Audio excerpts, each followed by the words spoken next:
Hello, I'm Captain Phoenix, and welcome to my corner. This is my vinyl Jazz Tag 2022. A Jazz Tag is some questions or challenges presented by somebody in the vinyl community. This one is made, I think, from Chris from Tunes from the Man Cave. And it's 22 questions, as you can see here. I'll put them in the below the video. It's 22 questions. It's quite a lot of questions. Some of them I think is even a little bit redundant. Number 12, number 16, and number 19 is almost the same. But so it's going to be a little long video, not too long, I hope. But I have to say it's been interesting to go through my jazz collection and find these 22 records that I will present to you. So hang on.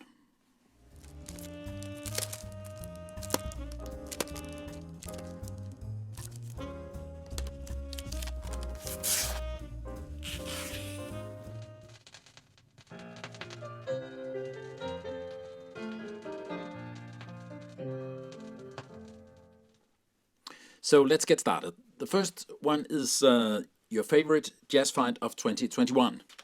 And this is, for me, this one. It's a Eric Dolphy quartet, as you can see here. It's Eric Dolphy's debut as a leader. It's from 1960. I found it. A friend called me. He was moving out of his house and into a small apartment. He had to scale down some of his record collection, and asked me if I was interested in looking through them. And this is the first issue of this actually a great recording. It's not too far out there. Eric Dolphy can be a little, to my taste, a little hard to overcome sometimes, but here it's fine. It's a little bit challenging to me, but it's nice music, and it's first pressing with this deep groove. I don't know if you can see it, so it's there. So it's really nice. This record is not in a fantastic shape. It's playable, some pops, some clicks. But on the first issue of this is ridiculous money on Discogs, so I was very happy to be able just to pick it up. Your favorite reissue released in 2021? It must be this one. I think it got out in 2021, so it says on the back. It's L'ascenseur pour l'échafaud, the elevator to the scaffold. It's Miles Davis. I mentioned it lately in another video about the Sam Records, and Sam Records is behind this reissue. It's a 10-inch, as you can see. Nicely done. As everything that comes out of Sam Records, both acoustically, and there's this lovely image of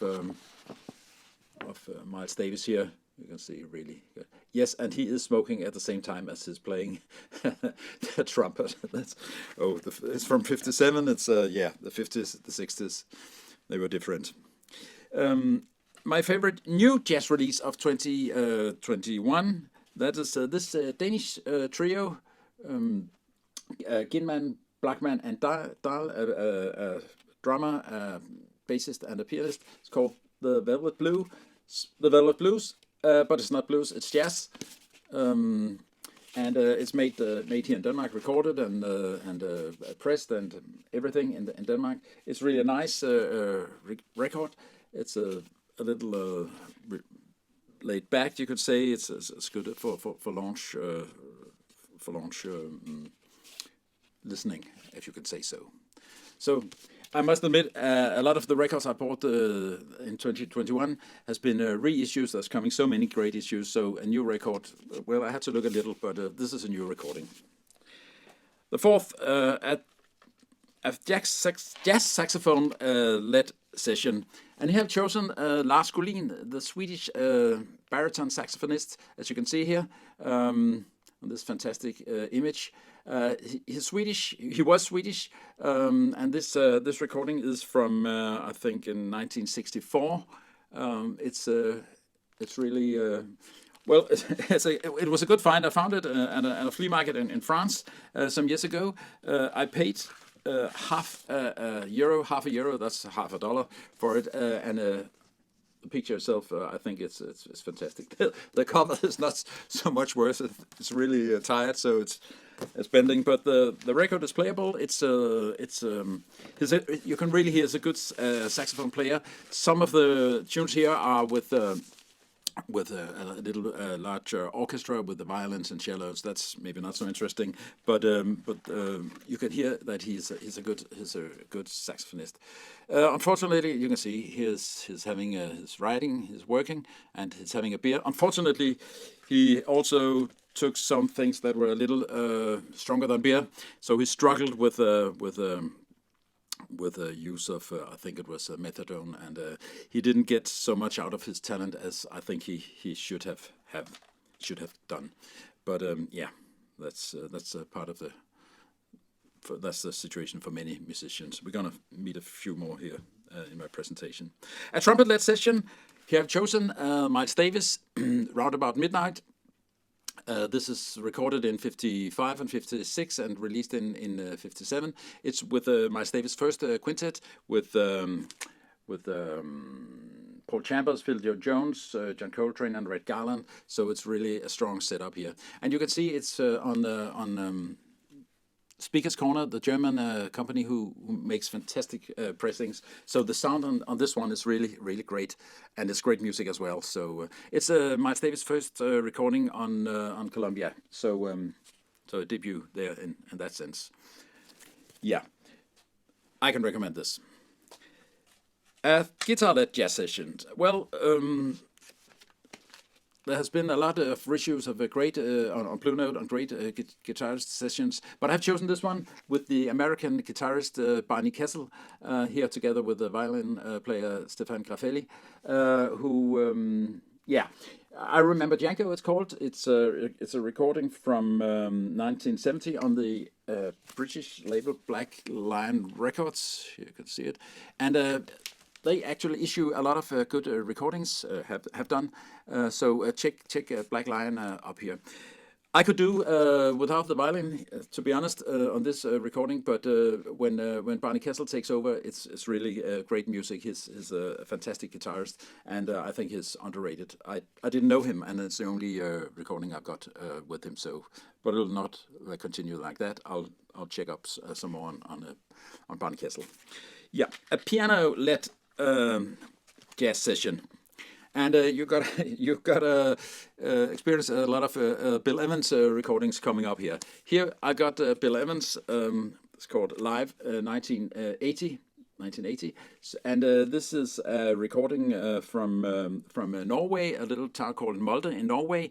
They had a jazz festival there, and Bill Evans was the main name. This is recorded in August 1980.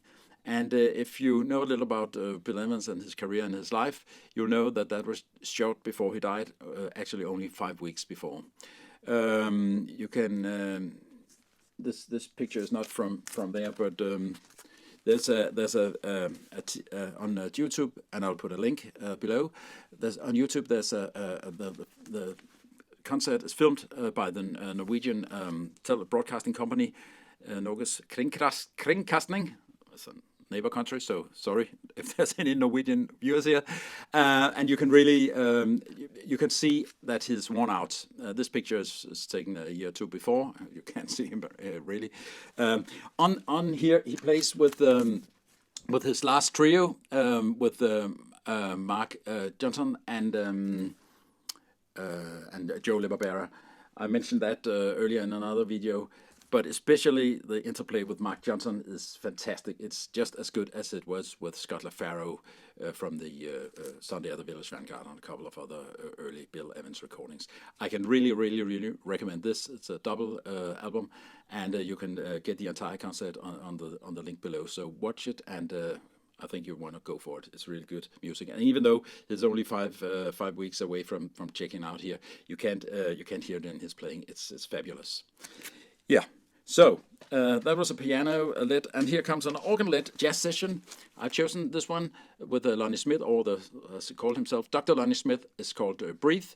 It was released in 2021, so it's a rather new release.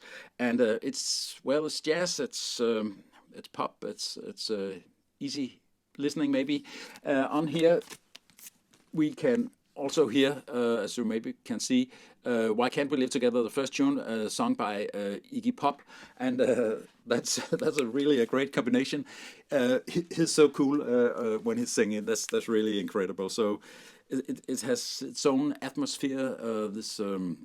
This record, and the organ puts in a very nice tone and rounds it all up. So I can really recommend this one as well. Yeah, maybe not so much to see from the inside. This was released this year and called Breathe, and that was unfortunately also what Dr. Lonnie Smith stopped doing in the very last weeks of 2021. So he was alive when this one got out, but it's his last recording, the last release when he was alive. So yeah, the little sad stories here and for many of the jazz musicians. A trombone or tuba-led jazz session. Well, I had to look deep in my collection because I don't think I have any tuba-led jazz section, but I do have this one. It's a trombone-led jazz session. It's the great K and JJ, and they both play, as you can see here, they both play the trombone. So it's a double trombone-led. If you look at the featuring here, Bill Evans, Paul Chambers, so on. So that's really good names. This is the first recording on Impulse number 1, you can see also there. And yeah, this started Impulse. And the man behind this is Craig Taylor, who has made a lot of, produced a lot of really good jazz recordings. There's a story about him in a video by Allan Castle, the 10 minutes the 10 minutes record review, it's called. I'll put a link to that. That's really interesting to hear the story about, not so much about these two guys, but about Impulse and the other labels that Craig Taylor was involved in. So watch that. I think it's really, really good. Yeah. So my favorite jazz funk record. It's this one, I think. Well, it's the one I chose. It's 1980 recording, Dave Grusin, Mountain Dance. Dave Grusin, we see him here. It's a digital recording, which they are very, very proud of here, made together with Larry Rosen.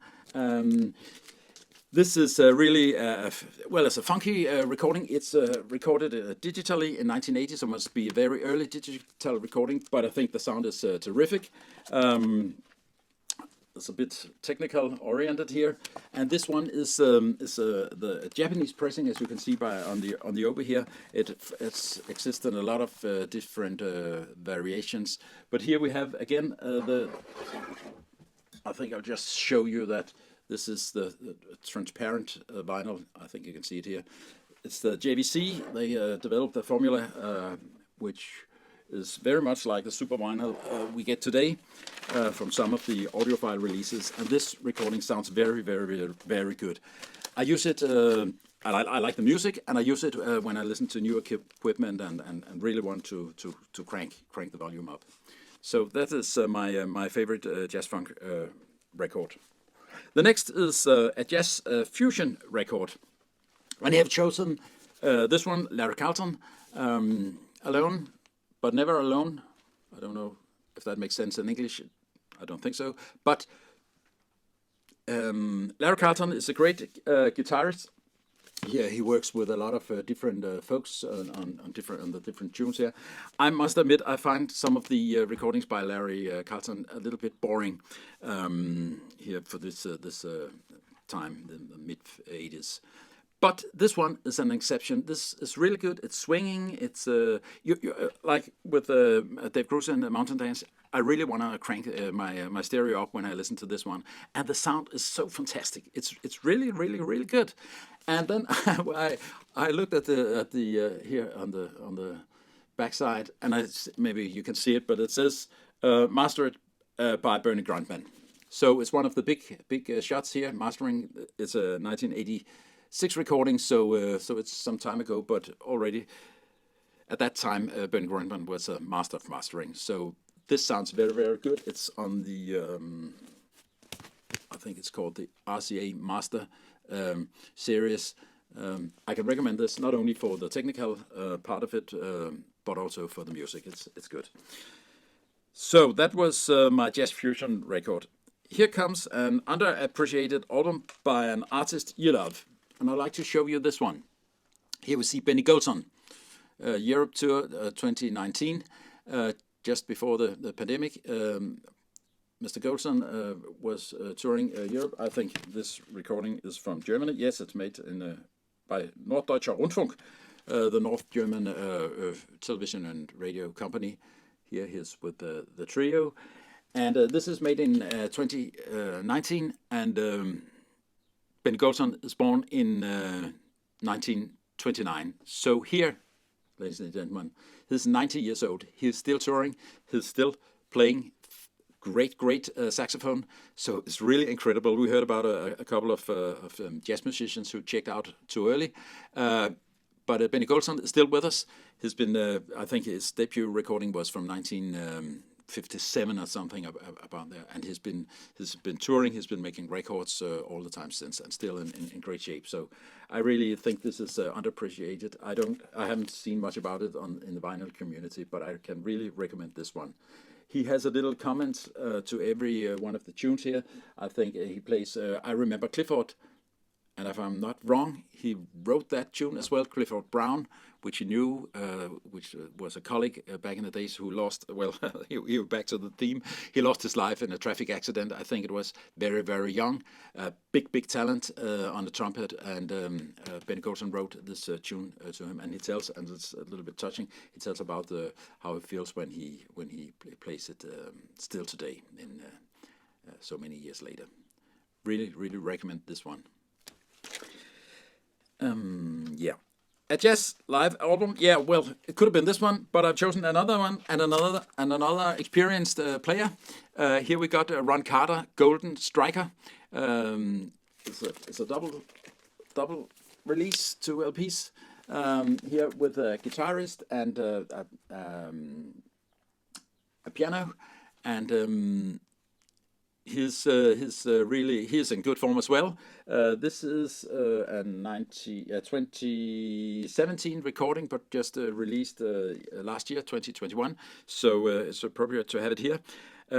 I think it's a swinging. It's hard bop. It's, well, maybe a little swing, but hard bop.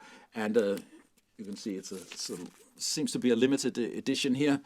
And it also says that it's signed by Ron Carter. I'm not sure that he personally signed all the 2,000 copies made from this release, but it's great, and it's great to see that even though he's 80 here, he's still alive and kicking. So that's good. So a lot of kudos to Benny Golson and Ron Carter, who's still active after so many years. The next one is a supergroup, if you can say so in jazz. But I've chosen this one. Again, we see Bill Evans popping up here together with Stan Getz. And if we look at the rest of the players here, I don't know if you can see it. But again, Ron Carter is on the bass. This is a 1963 recording, so he was active back then as well. These are two musicians which were masters of their instrument, and it actually works very well together there. This is from '63. It's the time where things got a little wild. John Coltrane, Ornette Coleman, and folks like that entered into free jazz and things I find a little hard to listen to. But here, it's calm. There's a really, really good musicianship. They act good together. I don't know. I think they made maybe one more recording together, but two big shots. And again, we see Creed Taylor here. He's behind this. He produced this and got the idea to bring all these big names together. So I'd say that this is really a jazz supergroup. I can recommend this as well. And that was Stan Getz and Bill Evans. We've seen Bill Evans before, and here we got Stan Getz again. But this is in the category a record by your favorite artist as a sideman. And one of my favorite artists is the drummer in the middle here. It's Ed Thigpen, who is a master using whiskers, which he does a lot. I've got several records with him. He lived in Denmark for several years and made a lot of recordings here. So we have got a great chance to hear him, which I don't think I have, but to get him recorded here on a Danish label. Here he's a sideman, and he lived in Denmark, and well, I'm Danish, so I'll have to put a little Denmark into this. And so did Stan Getz, actually. I think he had a girlfriend here in Denmark, and he has a funny quote here. When he lived in Denmark around this time here, and this is recorded in Germany, so it's close to Denmark. He says, "I'm sick and tired of the competitive pressure in the USA. In Denmark, I have more time for my family, and everything is less hectic. I enjoyed the relaxed way of life in Europe. My intention was to regain my inner harmony. In the States, this is hardly possible." So there you are. However, a very short time after this is from 1960, he was recording in the States again. He seems to have got gathered the energy he needed. He made these jazz sampler recordings, which made him a superstar, I think. But here it's about Ed Thigpen and a nice drumming here. An artist and a drummer I can recommend as well to look after. So here we got an album that more people should know about, and maybe a lot of people know about this one. It's Masterpieces by Ellington, Duke Ellington and his band. And this is the reason for me to take this on board here is that it is the recording, the record is issued by Analog Productions, as you can see here. It is mastered, I think, by Ryan K. Smith, and this is recorded in 1950. And when you hear this recording, you don't. First, I had to double check it. I didn't believe that it could sound so good being recorded in 1950, and it makes you ask the question: so, what happened to the technology and the ability to produce super sounding records in the last 70 years? If you could make this one in the 1950s, it's a really great recording. It's on a 45 RPM, and it's there's only like 4 tunes on it here. So yeah, 4 tunes, but it's great music. It's good musicians, Duke Ellington, Johnny Hodges, Paul Gonsalves, and others, and it's in a fantastic quality. I think a lot more people should know about this issue and this release of this great music. Duke Ellington, Masterpieces. And here we come with an album by an artist that should have been bigger. And here I have chosen Richard Williams. Richard Williams is a trumpeter, as you can see, and here's his only recording under his own name, A New Horn in Town. This is from 1961, and as I said, the only recording he made. Here we see him. He has got a fantastic tone. It's not about just playing high and loud, but he really has a very clean tone on his trumpet. I've never heard other trumpeters being that bright and clear and clean in their tone. So it's really a technical talented trumpeter. He didn't make much of a career. He's featured in two other on the jacket of two other releases, and this is the only one he made himself. He lived as a studio musician and played at theaters and things, but really never got a career, and I think that's a shame. I think it sounds like he had the talent for a lot more here. Yeah, he played with Mingus, he played with Ellington, which we have just seen, but not a big career for himself. Richard Williams, check it out. A vocal album. And again, here we got Bill Evans, but before his name is mentioned, Monica Zetterlund, Waltz for Debbie. And this is a collaboration between the Swedish singer Monica Zetterlund and Bill Evans and his trio here. We can see with Chuck Israels on bass and Larry Bunker on drums. This is a recording from 1964. and it's really, really great. Monica Zetterlund sings in English in many of the tunes, but she sings in two of them in Swedish language as well. I'm from Denmark, living next to Sweden, so I understand it, and it's almost touching to hear her sing in a language that's almost your own with this great musician. It said there's a little. It's in Swedish, so I'll try to translate it. But it started with a letter from Ormond Beach, Florida, March the 14th, 1964, and I translate. I don't use to throw superlatives around me, but let me say that I'm really I really like Monica Zetterlund's Waltz for Debbie. I think she released that tune on a single. She's fantastic. Tell her that I love her. Love is underscored. I haven't imagined that my waltz could be tuned into a song, but how wrong I was. Suddenly, I want to go to Sweden. And he did. So they made this great recording here in Sweden. You can see they're really close to each other here, and it's a fantastic, great recording.